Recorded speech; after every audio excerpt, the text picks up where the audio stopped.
find other great podcasts like this one at podmoth.network.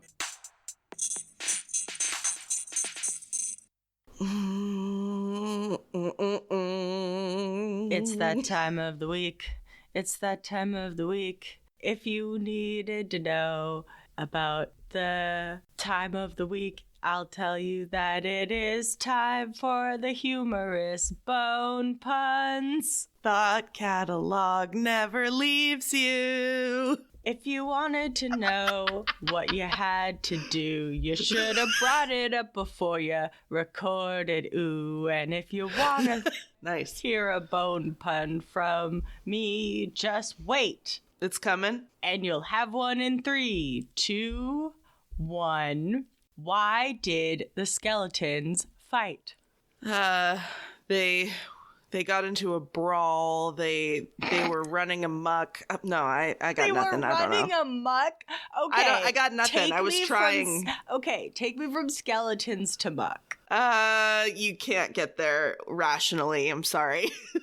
Oh, see, now I was going to say they're in the cemetery with the mud and the gunk. No, they had a bone to pick.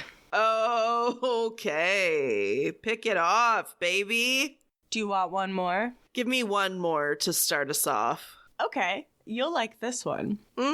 Why was the skeleton so calm? I don't know. Well, because nothing gets under their skin.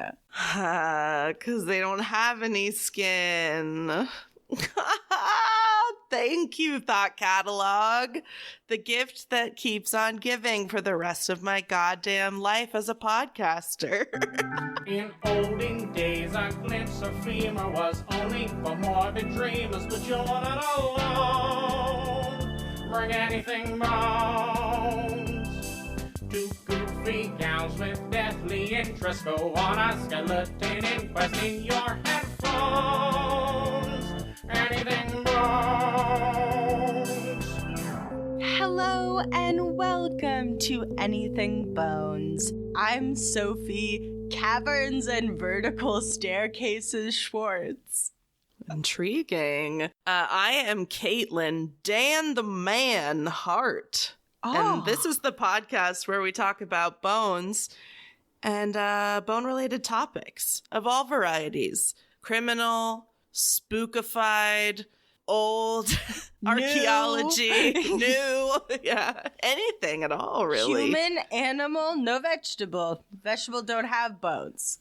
Yeah, you can't name a vegetable with a bone, so get out of here. No, I'm just kidding. Don't leave. Come back. I'm going first, so I don't think you want me to leave. No, I don't want this to be a one-woman podcast. That sounds awful. Oh my God, I think that would be so difficult to have a one-person podcast. Yeah, unless it was very scripted. Well, and then you're probably writing the script, or you. Oh my God, that just sounds like a lot. It'd be of work. nuts if someone else was writing it. And then what if you got it cold on the day and that was your podcast? That'd be a challenge. What if you were that sought after that people just wanted to hand you shit to read on air? That would be cool. That would be cool, but also my worst nightmare because of dyslexia. Sure.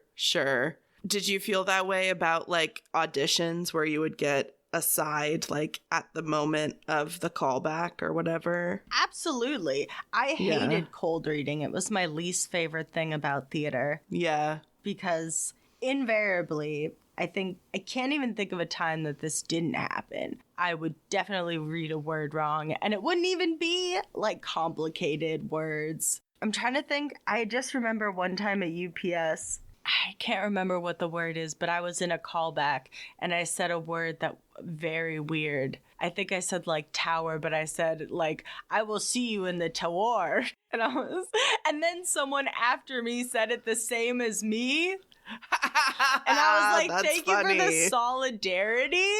Were you trying to put on a really like sophisticated actor voice? Tower. No, I think my mouth was just going faster than my brain. No, it and happens. I think I was like shitting my pants nervous because I think I was like a sophomore or something like that. So I was I like, hated auditions. That was the worst shit. That's why we created this. We didn't have to audition. We asked each other. It was a great honor. yeah, we shook hands and we're the producers. This just really quick reminds me of a time in a rehearsal in college with professors watching, and I had a line about pianists. So, you know, people that play the piano. Yes, of course. Pianists. Oh, God. And I definitely said it a little bit closer to sounding like pianist. And I just remember, that I just remember one of our professors bursting out laughing in the audience. Can I guess who it is? But you should bleep it out. Was it Jess? No, it was. Ah! Oh my God. That's what made it special. That is truly special. All right. I am going first tonight. Tonight's the night. Tonight's the night. It's time to get your bones ready. Stack them in a pile, Jenga style if you want to. I prefer pile style. I'm just trying to get my spine like reasonably straight because I'm trying to work on my posture. Nice. I'm trying to worsen my posture. Sources off the top because you're going in blind for this one. Oh shit. Okay, we're doing it. We're going in blind. All right. So we've got an article from thearchaeologist.org, Wikipedia, National Geographic, BBC, Atlas Obscura, and Ancient Origins. A bunch of heavy hitter classics in the Anything Bones repertoire. Yeah, the only hint I will give you about what this is that it is firmly uponeth my wheelhouse. Yeah, it seems like it's gonna be old. Oh, it's old.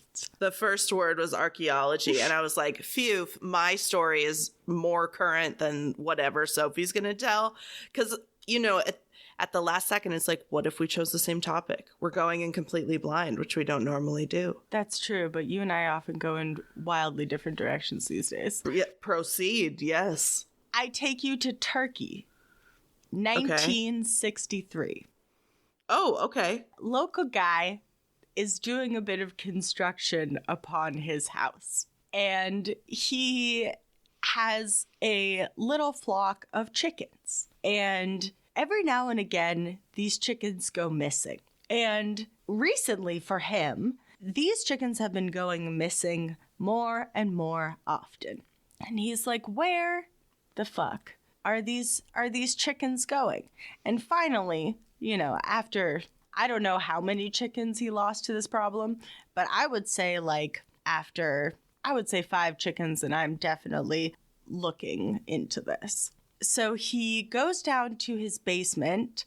I'm not sure. Maybe he heard some clucking. And he decides, I've had enough. And he takes a sledgehammer to the walls of his basement. Uh-oh. Uh-oh. Okay. He's pretty desperate to figure out what's going on with these chickens, I guess. Well, you know, they're living animals. And yeah. I mean, if Minnie was in a wall, you'd bet I would bring a sledgehammer into the mix. Oh, hell yeah. Once he knocks down these walls, he is confronted with an entrance to an entire underground city. Oh, yeah. Shit. When in Turkey. When in Turkey, time to find yourself an underground city. You have less chickens, but more city. Yeah. Oh, to be so lucky. Right? I mean, not for the chickens. Not for the chickens. This entrance is one of about 600 entrances in private residences to this enormous underground city. Wow. Once this entrance to this underground city is discovered, or rather rediscovered, as it would be, they start excavating immediately because this is incredibly exciting. And they find that this city extends down about 280 feet. Damn. Which is like the equivalent of like 18 stories deep into the ground. Shit. Right? Oh, I'm so excited to know what they found down there. I mean, a bunch of crazy stuff. First of all, it can house about 20,000 people, which is pretty nuts. Along with livestock and food to feed all of those people. Huh. It's so crazy to me how towns get built on top of old towns, and like Lake Lanier, and how there's a town at the bottom of a lake. Like, it's just like, this stuff is so nuts to me. I love it because we talk about this all the time about how everything is just layered on top of each other because it's all the same world. I had a really high thought the other night that was like about this podcast about like if we go on for long enough, like if we were immortal, we would just go back and forth telling story. You could tell like all of history if you were immortal because it's all on the same earth. It's all happening on the same timeline. Yeah, sure. Damn. Profound. High thought. But we're going low into this city. So the city is made up of this like giant winding network of underground houses, dry food storage, cattle stables. There's a fucking school down there. There's a winery down there. Yes. There's a fucking church down there. All underground. And they were able to do this because the like volcanic rock in this area is easier to carve than your standard rock. Yeah, sure. And so this underground city, it's called Derinkuyu. These passages that lead to it are blocked off. Like there's a bunch of these like individual passages that can be found in like people's homes, but the big main passages are blocked off with what are basically like makeshift gigantic doors made out of giant like 1,000-pound boulders that are like can only be opened from the inside. They basically roll a giant rock in front of it like, nah, we're underground now. No one leaving, no one getting in. This is some serious like National Treasure vibes. Oh yeah, this is like Indiana Jones would wet his fucking pants if he saw him this. Too. Yeah. Yeah. There are, of course, like I said, these winding passages, incredibly steep vertical staircases cut out of stone. There is an entire church on the lowest level. But what I think is the most nutso-butso thing about this city is that it was, like, completely forgotten. Yeah, how? Where did it go? Why? Of course, we must ask the classic questions. Where did it come from? And then, where did it go? Sure. Until, like, our friend lost his chickens, it had been kind of off the map, even to the local Turkish people. You know, I bet some people knew about it, but it wasn't, like, as known, I guess. But the thing is that we don't know exactly when this was built, but it possibly dates back to 370 BCE. That would be crazy. That's very old. It's incredibly old. Of course, like I said, we don't know when it was actually built, but what we think the first mention of it is in 370 BCE. There's mention of this city in a book written by Xenophon of Athens. He was writing stuff down, and we thank him for it. Yeah, of course. Keep them coming. He basically writes in his book that the Anatolian people near the region of Cappadocia were living underground in homes rather than living in, like, cliffside dwellings, which was, like, more known. So he was like, hey, these people are living underground. How about that? So they were living underground even when they were living there? Yeah. Okay, that's interesting. Some people also attribute this, like, network of tunnels that's there to the Hittites who were, like, hanging out. And because they were coming under attack from the Phrygians in around 1200 BCE. So they were under attack and they were like, you know what would be a great thing to do? Fill out these tunnels a little bit more that are already here. Let's make an underground city so we don't get our asses kicked. Yeah, they did something similar in the Hunger Games. I'm sorry. Yes, well-known civilization, the Hunger Games. I'm sorry. Well, but it's a relevant comparison for the young people out there. hey, we gotta reach those young people. That's right. The reason that they think that the Hittites were involved in making these tunnels is that they found a lot of artifacts from them down there. So, Naturally. But then the Phrygians themselves likely also used the city at some point and ended up building the more impressive features of the city. But it wouldn't really become the full underground city we know and love today until the Christians would use it during the Byzantine Empire. And they're the ones, of course, that put a fucking church down there. Of course.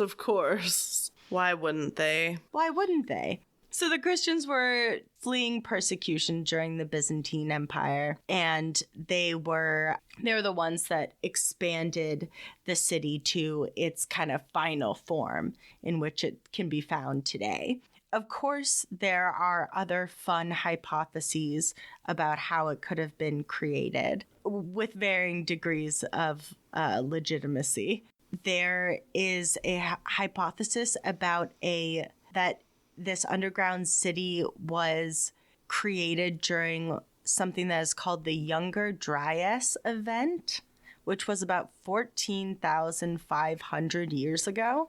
And this is when a comet broke apart and parts of it entered Earth's atmosphere and basically plunged the Earth into another ice age.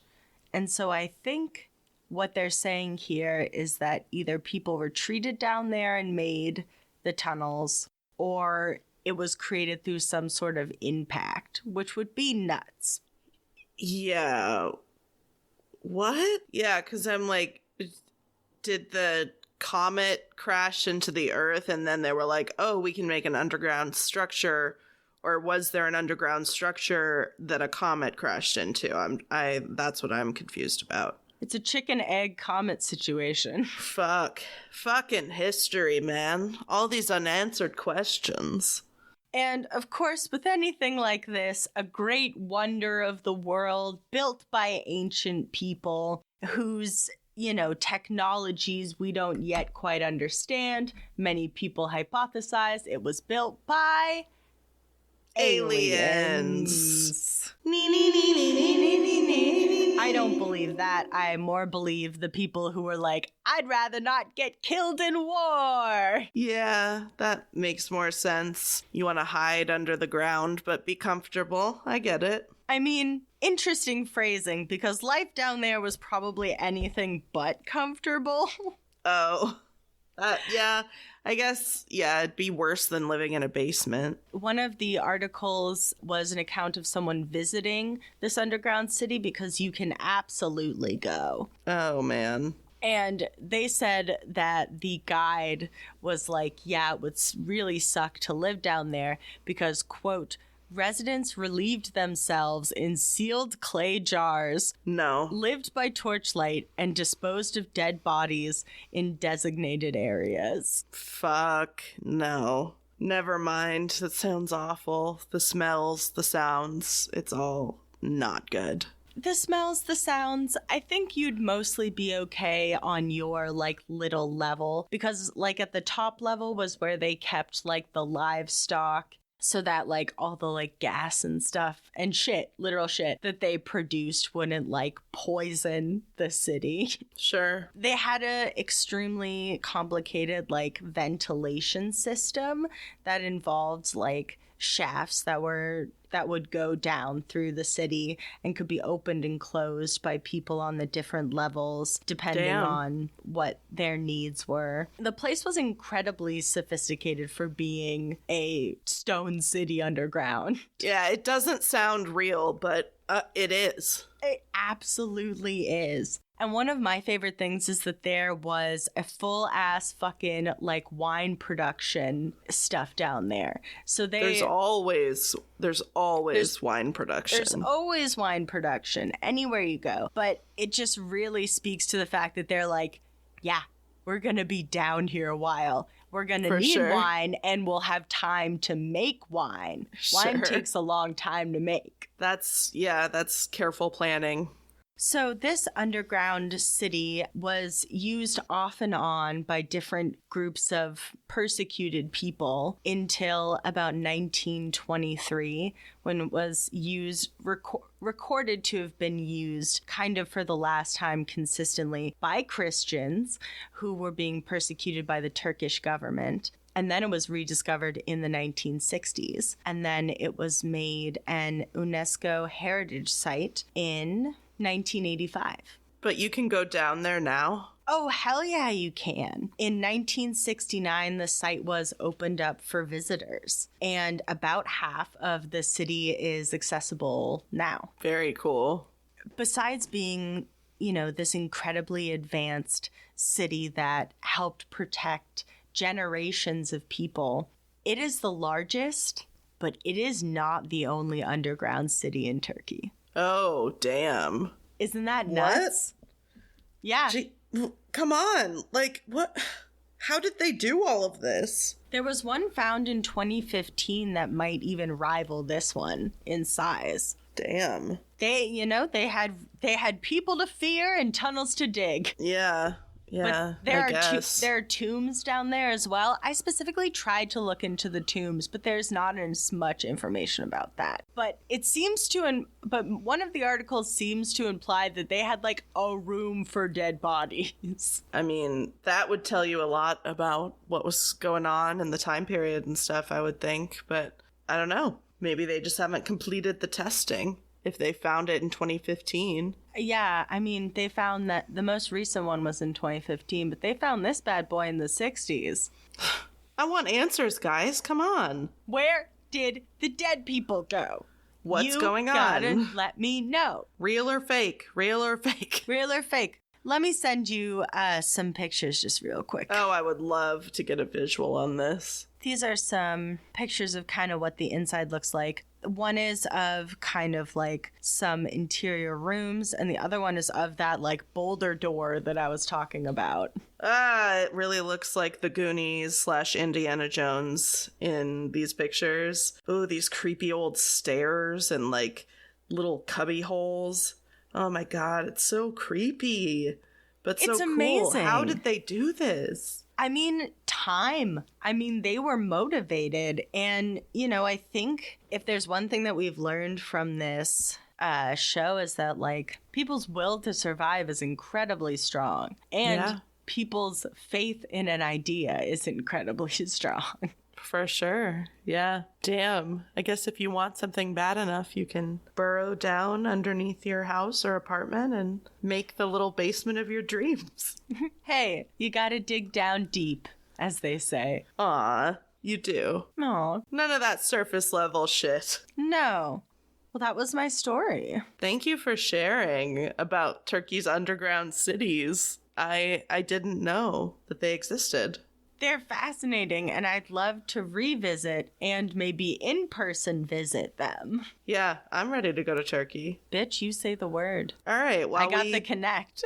Yeah, that's right. While we buy our tickets, enjoy this ad break from the Podmoth Network. Ta-da! Goodbye. Hey there, fellow true crime aficionados. We're the host of Bad Acts, a true crime podcast. I'm Danielle. And I'm Aaron. Join us every Thursday for twisted true crime tales of dark deeds and despicable people. We focus on lesser-known, unique stories with a new case each week. We've covered family annihilators, cannibals, revenge killings, killer kids, mysterious murders, survivor stories, and much more.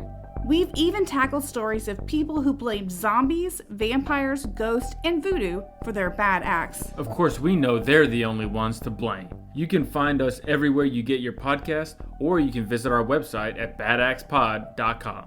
If you like fresh stories and new perspectives on crime, Bad Axe will be your new jam. Join Bad Axe every Thursday. Stay safe, y'all. See you soon. Hold on, Sophie. I can't see where we're going. It's like really dark and I don't know, the walls are like feel really close in on me. Yeah, I feel like these walls were made to be narrower so that invaders would have to go one by one. Oh, Caitlin, can you hear me? Can you hear me? Sophie. Sophie. Okay, come back. I'm back. Yeah. Sorry, there was another passage that went like back between the walls, so it's just a loop around. It's fine. Yeah, we're good. The lights came on as well. And there was a murderer behind you. Fuck. Well, then I won't be able to tell you the story of not murder that I've selected for us today. I stabbed the murderer. Oh, good. Now I can talk freely. Okay. I didn't pick a true. It's not a murder, but it is a crime. Okay. Well, we love crime on this podcast. We love crime. Have you heard of Dan Cooper? I don't think so. Let me try another name. How about D.B Cooper? Now, him I have heard of. Oh, okay. You know him. Okay. I know him. We go way back. Yeah. All right. Well, I'm going to be covering D.B Cooper. This is a very famous case, but I thought, you know what? It's an interesting one. I feel like I just wanted to tell this story because it's interesting and it's local. This happened on a flight from Portland to Seattle. What? Did you know that? I didn't. I did not fucking know that. No, I'm very glad you're doing this story. I like this episode. It's just for fun. There's nothing too serious going on here. Yeah. No murders. Okay, so sources for this, I listened to this really sweet podcast called Offbeat Oregon History Podcast. They release episodes every day. Every day. So their episodes are like 10 minutes, and they did a 4-part series on D.B Cooper, and it ran from February 21st, 2023 to February 24th, 2023, if anybody wants to go give them a listen. I literally used the website for the FBI for this one. I love it when FBI.gov. I love it when our research takes us into like very official like places. Anytime that I get on like JSTOR or something, I'm like, oh, we're in it now. Yeah, I just Googled D.B Cooper when I decided to cover him, and that came up, and I was like, yeah. I mean, the FBI investigated it, so yeah, it makes sense that they have a page on their website about him. I was going to say, is the FBI a credible source as a joke, but that's a whole different hope so. Conversation, yeah. Yeah. For this, I hope so. Yeah. So, FBI, crimemuseum.org, and Britannica. Okay, so this took place the day before Thanksgiving, 1971. So it is November 24th. And a man who called himself Dan Cooper. Dan. Yes.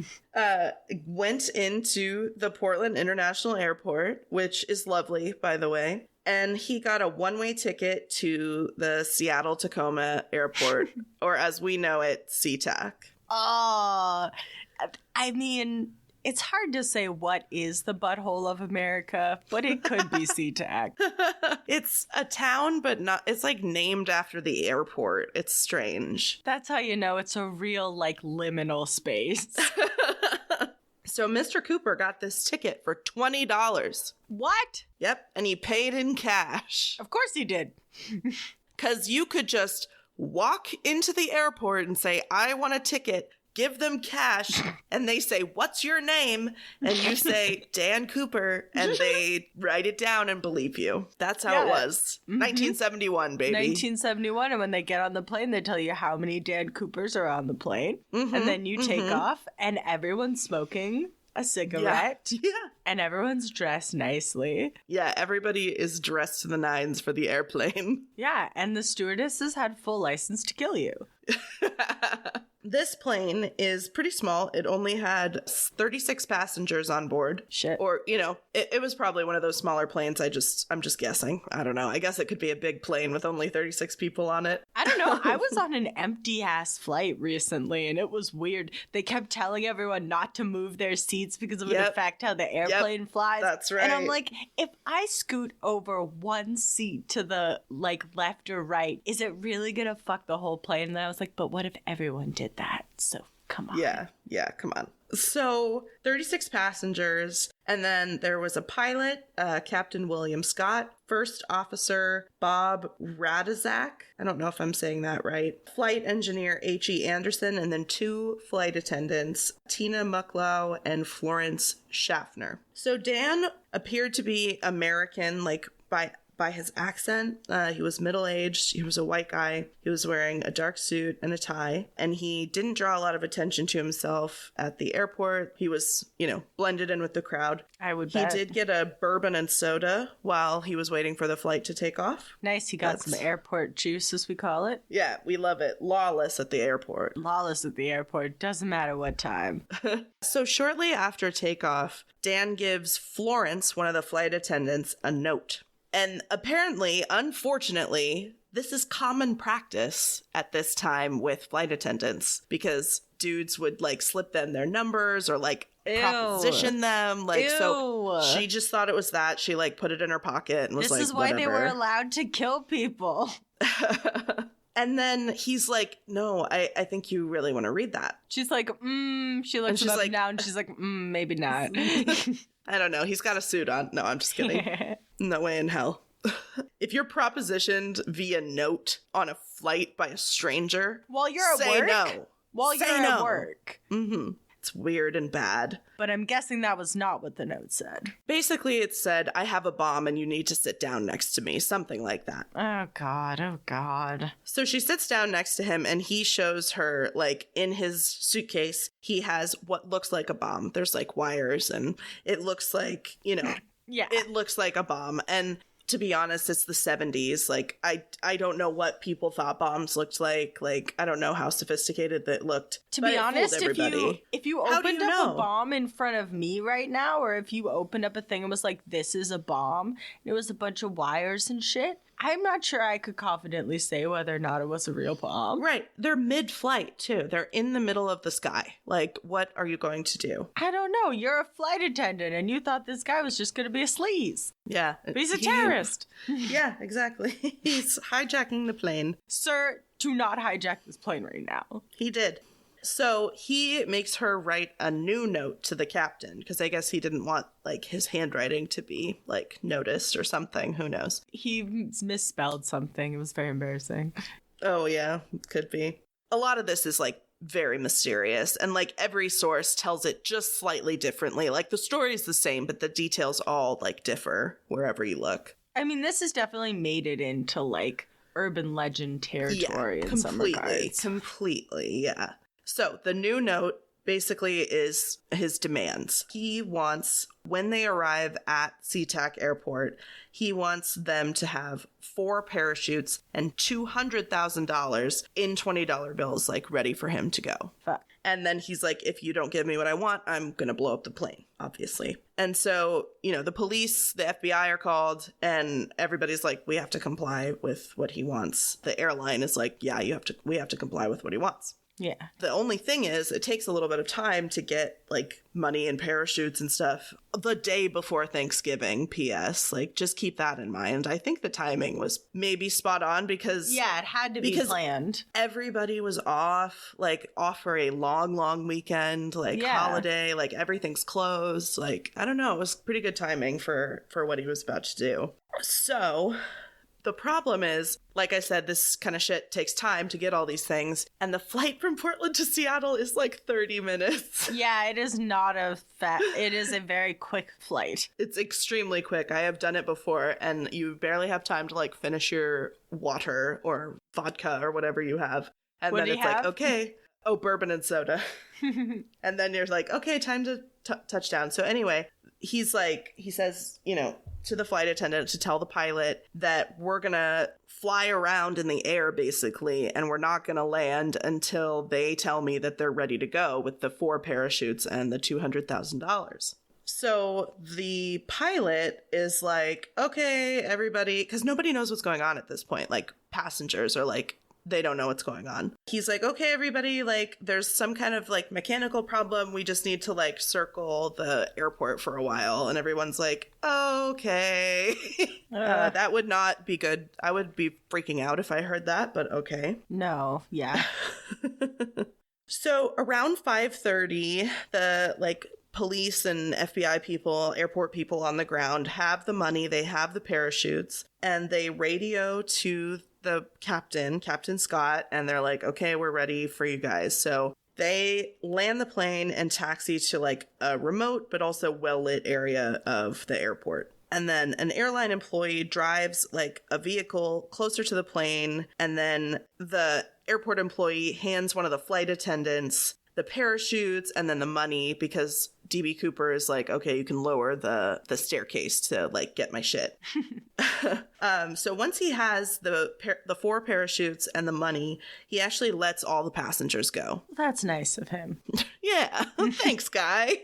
Thanks, guy. You could have been real shitty about this, but you weren't. Well, he didn't have... I mean, I really don't think he actually had a bomb. He didn't have a weapon. Like, I really don't think he would have been able to do anything, but I mean, I don't know. No, I but think like this was when a you're in ruse. that situation, you have no idea. Oh, no. The people this was happening to, you wouldn't question it, Yeah. because it's like... It's happening to you right now. Mm-hmm. So the passengers are released, and one of the flight attendants, Florence Schaffner, is released, but he says that the 3 men in the cockpit and the flight attendant, Tina Mucklow, have to stay because they're going to another destination. Oh, God. So it was pretty clear from his like mannerisms and the way he talked that he was very familiar with planes, and he was particularly knew a lot about Boeing 727s, which is what the plane that they were on. Most people think that he picked it on purpose because he knew like how to fly it and how to keep it at a certain speed so that it would be quote unquote safe to jump out of the plane with a parachute. Whoa. Yeah. But there was all kinds of weird stuff at the airport where they kept having to like delay the refueling, and he was like, this should only take 20 minutes and like all this stuff. So like he kind of knew what he was talking about, it seemed like, to witnesses. Anyway, so specifically, he ordered the pilot to stay below the altitude of 10,000 feet and to keep the airspeed below 150 knots because he thought that that would be the safest way to escape. Yeah. Well, you do all this work, you don't want to end up scrambled eggs on the pavement. I mean, yeah, he's really trying. He's going for it. He wants this 200,000. He is girl bossing straight to the sun. Where are we going on this low altitude, slow ass flight? We are going to Mexico City. Hell yeah, let's go. Yeah, so I kind of said this before, but they refuel in Seattle, and Nice. then they're like, okay, we can take you to Mexico City, the pilot, but we're gonna need to stop in the middle in somewhere to refuel because I guess like the way that they were gonna be flying, it was gonna require more fuel. Whatever, I don't know. Plus, isn't it like a small ass plane? Yeah, I don't think any of this was like advisable or anything, but I mean, spoiler none alert, of this is he gets away with advisable. it. Yeah, but like... yeah. Anyway, so they agree that they're going to stop in Reno, Nevada to refuel before final destination Mexico City. Nice. After takeoff, D.B. Cooper is like, hey, everybody get in the cockpit. I want to be in the cabin alone. I need to be alone with my thoughts. Everybody get out. I'm feeling very emotional. Yeah. So around 8:00 p.m., a light went off that a door was open in the cabin. Uh-oh. And the captain over the intercom asked if there was anything that he needed. Apparently he shouted no, and then that was the last thing anybody ever heard from him. I'm good, thanks. Yeah. No. Now. So he had told them, like, don't come out of the cockpit or I'm going to blow the plane up. So even though they were pretty sure he had jumped, they didn't check until the plane landed in Reno, Nevada, because they didn't want the plane to blow up. And so, sensible. yeah, I get it. And so they land in Reno, and the pilot gets on the intercom and he's like, hey, like, do you need anything? Like, what's going on, my guy? And then no response. So then they open up the cabin and they see that nobody's there. No guy, no money, no nothing, except maybe like an extra parachute or something. Except that the pretzels he didn't eat. Yeah. And that's D.B. Cooper. That's the legend of D.B. Cooper. I have some more stuff to talk about. I'm not actually ending my story, but like, that's what happened. It's so and wild. Nobody knows what happened after that. That's the craziest part to me. So part of the problem, where he jumped, not only do they not have an exact like time when he jumped or location where he jumped, there was inclement weather, because we know the Pacific Northwest in November is not cute. No. And it was also the day before Thanksgiving, so everybody's off. Like, they weren't able to get like a bunch of people like off and ready to search for him. Also, they had a huge area to search, so it's like, what are you gonna do? Like, ask the pilot, like, where do you think he got off? Like, yeah. But just in case, so the police are searching criminal records, and they're like, okay, this guy used the name Dan Cooper. We're gonna check for Dan Cooper's. Maybe he was stupid enough to use his own name. Maybe. There is a hit, but it is for an Oregon man, a local named D.B. Cooper, and he was considered a suspect, but he was cleared. And because of some dumbass reporter, like, reporting that his name was D.B. Cooper, that shit stuck for life. Wow. His name was not, he was never D.B. Cooper. The hijacker never referred to himself as D.B. He was Dan. Wow. I mean, we've seen this before, how, like, media coverage can shape public perception of a crime. Like, you know, I wonder if he read that and was like, oh, that's cool. That's a cool name. That's kind of tight. Obviously, the FBI learned about this. They actually learned about this while the flight was still in the air. And so that's when the investigation started. They called this investigation NORJAC, which was short for Northwest Hijacking. Well, that is what happened. Yeah. And by their own account on the FBI's website, quote, by the 5-year anniversary of the hijacking, we had considered more than 800 suspects and eliminated all but 24 from consideration. Wow. So, I mean, you can't say they didn't try. You can't say that they didn't try, but it's still nuts that he's still never been identified. Right. So the common idea is that he probably didn't survive this jump.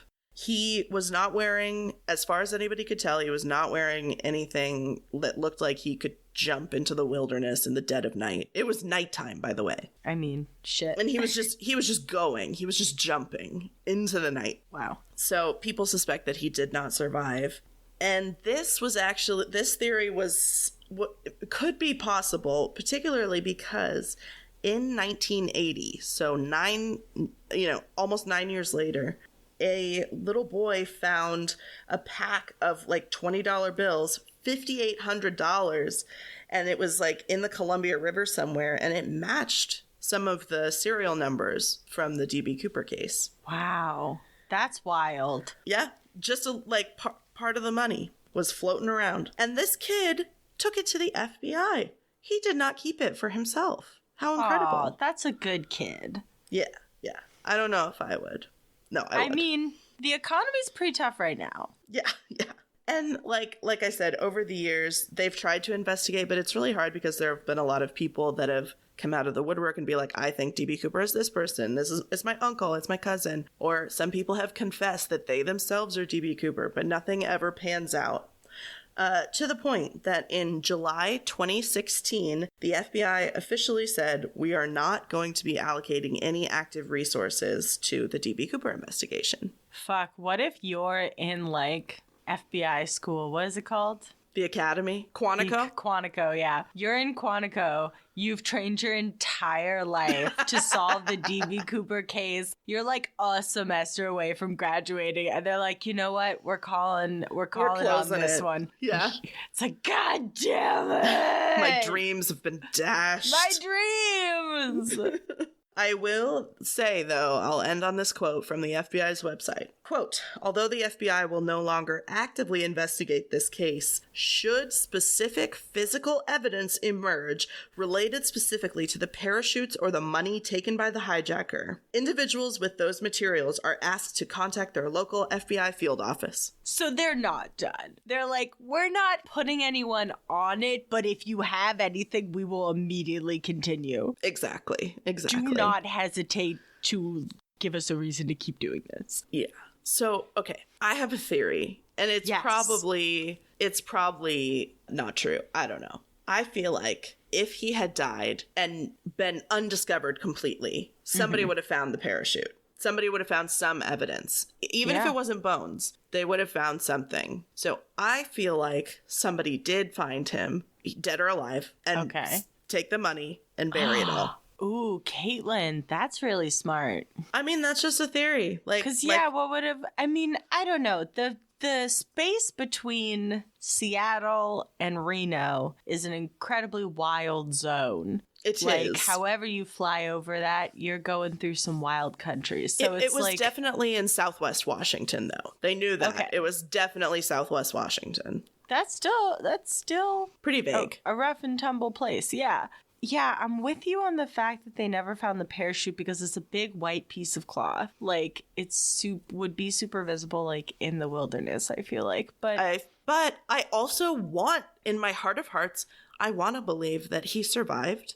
He hid that fucking parachute or torched it and went on his merry way and lived his life with that money because God knows he earned it after all that.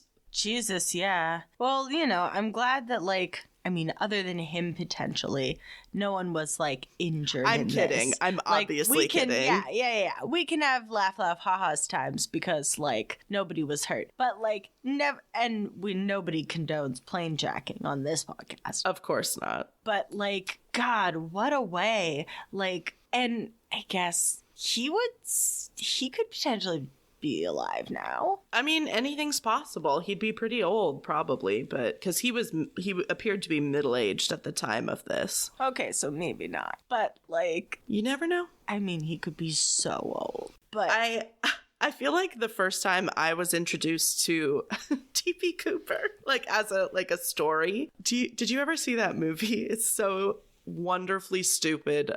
Without a Paddle. I have not seen that film. Oh my God. It's these three childhood friends. They go on a treasure hunt to look for D.B Cooper and his treasure. Oh. Yeah, and it's Matthew Lillard from Shaggy from Scooby-Doo. Yes. Seth Green and Dax Shepard just like hiking in the woods. At one point they're in a weed farm and they get super stoned just like running through a weed farm. Anyway, and they're looking, and the whole time they're looking for D.B Cooper. And spoiler alert, because this movie is from like the early 2000s.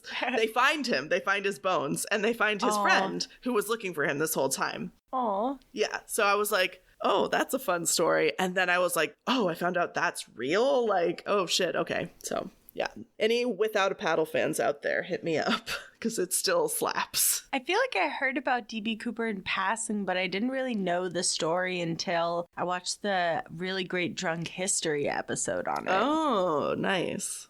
So I recommend that, because that's just was playing in my brain. I don't know, the scene of the little kid finding the money in the river, like, yeah, I found it. Well, Yeah. I mean, like, I don't know if you live in that area and you're like, I think people did try to find him because there was like, everybody assumed that he was dead. So they're like, there's fucking money in the hills. Like, we gotta go get it. I mean, yeah. So that's why I feel like somebody probably found it and like covered it up because they didn't want to share. That's just what I think. I don't know. Who think knows? That's a super brilliant idea. It's probably not an original thought, but thank you. I'm sure somebody has thought of it before. Oh, probably. But I think it's very smart because he probably did beef it. You know, when you're not... I mean, we don't know if he was a professional skydiver or not. Of course. No. And I mean, it we have seemed no like... idea. We don't. But I just like... you're skydiving in the middle of the night, like in a weird, suit? crazy conditions, in a suit. Yeah, like In dress shoes? in dress shoes and sunglasses. No, In I don't know. sunglasses? At one point, I think they said that he put sunglasses on inside the plane.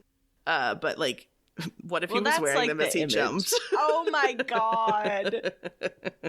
I can't tell if that is amazing or cringe. Like, I think it's both. well, because part of me is like, was he James Bond and just kind of like, you know, backward, like 2 hands on the side of the like door, backwards fell out, like, see you later, boys. Like, To nobody. Or what did he say? Like, no, like, he just sir, said, do you need anything? And he's like, no. And then flies. Flops out. Yeah, yeah. But then the other part of me, like, pictures that he opened the door, put the parachute on, like, the guy asked him something, he got he, like, heard that, got distracted, and fell out of the plane. Maybe. He said no, but then he really meant yes. But he was flying. Yeah, he was already gone. Yeah, it wasn't to the question. He was like, do you need anything? And he was like, oh, no! Yeah, not anymore. Not anymore. I'm already falling. I'm already dead. Yeah. Wow. Well, this was like a really fun, light and fluffy episode for us. Yeah. You know, just like really casual, an underground city to escape from invaders, and a guy who might have pancaked himself for, what was it? $200,000 who also hijacked a plane. He did hijack a plane. He did, and he made a stewardess very uncomfortable. Yes, he endangered the lives of about 40 people. Not cool, not cool. That is not cool. And these are my cool. people. They got on the plane in Portland. Like, Yes. come on. These are Oregonians. Yeah, I won't stand for it. The wildest 30-minute plane ride you've ever had. Well, it ended up probably being like hours and hours. Oh, yeah, Which because would he suck. circled the fucking... Mm-hmm. God. Imagine you're just one of those passengers. Oh my god. And you're just like, you get home and you're like, yeah, we just circled the airport for like 3 hours. I don't know what was going on. Yeah, I think it would be really traumatizing. I don't know if I'd be able to get on a plane again. Oh, no. I had a panic attack on a plane one time, and now I have trouble getting on a plane. I can't even imagine what these people went through. Yeah. Anyway. Wild fucking shit. No bones in either of our stories officially, but Officially. in spirit. Yeah, there were dead people down in my thing, and your guy might have died. He probably died, yeah. Well, when it's a bones-free week, that's good fortune, I've been It's told. good luck for the rest of the week. It's good luck for the rest of the week. So that's good luck to each and every one of our wonderful boneheads who hears this. Hope you have an amazing week. If you had a good week, let us know on Instagram. That'd be nice. Yeah, what are you up to? Let's talk. What are you up to? Please leave us a review on Apple Podcasts, 5 stars if you're feeling nasty. And make sure to check out our Instagram for pictures from the show. Yeah, and happy International Women's Day, because that's the day that we're recording, so hi. Oh, fuck yeah. You just did your Women's Day due by listening to us. Yep, you did good, everybody. Go pat yourself on the shoulder and turn on a podcast with the deep, dulcet tones of a man. Yeah, now you can go back to listening to your, like, Tool Time Tractor Circle Jerk podcast. Yeah, whatever you want. I don't even Hosted by care. Dan and Dan. Yeah. Dan and Cooper. Dan and Cooper. I'm Dan. And I'm Cooper. And I approve this message. I'm gonna go shit on my gun. Okay. Good night. I mean, good luck. I mean, we love you. And Bon voyage. Look out down below. I'm going to jump out of a plane. Thanks for listening to Anything Bones. Follow us on Instagram or Facebook at Anything Bones Podcast, or email us at anythingbonespodcast@gmail.com. Thank you to Nick Kruger for our spooky music and Stephen Vetteroff At Chubby Scrubby on Twitter, for our jazzy vocals, and thank you to Camilla Franklin at Camilla Strader on Instagram. for our beautiful bony artwork. Please rate, review, and subscribe. 25 years from now, I'm going to find the author of this Thought Catalog article, and I'm going to kidnap them. I'm going to give him $1. Yeah. Well, I was going to kidnap them and take them to a steak dinner. Oh, that's kind. Yeah. I mean, the kidnapping is sus, but the steak dinner will be delicious. As long as they like steak. Oh, God, what if they're a vegetarian? Well, there's time to plan for that. I don't know. Yeah. Cut. Cut. Cut.